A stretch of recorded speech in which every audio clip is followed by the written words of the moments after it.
që nënat e reja për vetëm gjë që nuk kanë nevojë është këshilla. Sepse në fakt unë mendoj që gjithë secila nëna dhe se çka është më e mira për fëmijën e saj. Natyrisht bara e nënave në ditët e sotme është shumë e madhe se sa për nënat tona ose për vjera tona e cila ka qenë. Sepse roli i gruas ka qenë, domethënë riprodhimi dhe obligimet brenda shtëpisë. Ndërsa sot ne kemi riprodhimin, e kemi obligimet brenda shtëpisë dhe e kemi punën e jashtë shtëpisë apo karrierën të cilën ne dëshirojmë ta ndërtojmë.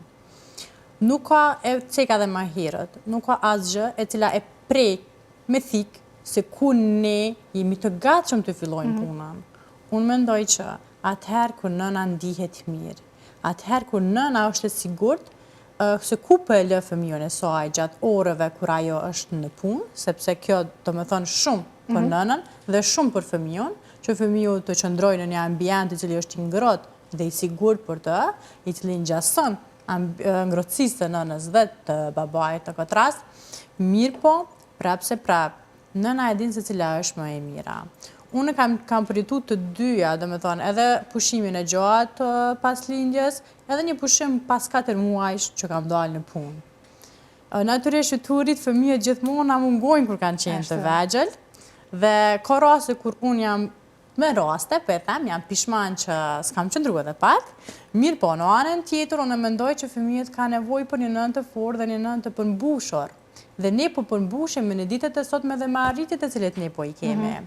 Unë mendoj që nesër pas nesër, fëmijët të kenë një arsye pse ne i kemi lënë. Dhe me thënë, e para, fëmijët ka nevojë për një nënë të fortë, për një nënë e cila është e sigurt emocionalisht, një nënë e cila i mbështet fëmijët e saj në mënyrat e saj, me kohën të cilën e ka në dispozicion, pavarësisht ajo 24 orë, pavarësisht ajo në 2-3 orë, sepse varet produktiviteti gjatë kësaj ore, jo kozgjatja, jo orët në total. Dhe në këtë mes dua të them, atëherë kur ju jeni rehat, atëherë kur ju ndiheni mirë emocionalisht, atëherë kur ju jeni të sigurt që kjo gjë edhe për fëmijën tuaj, po dhe për juve gjëja më e mirë që mund ta bëni. Mirjeta, Nora, faleminderit shumë për kohën që do atë përqenë pjesë e kësaj bisede. Arineta, faleminderit shumë për këtë linjë të drejtë për drejtë. Uroj që gjërat ju shkojnë mirë në barë, e të takohemi përsëri për tema të tjera. Faleminderit gjithashtu.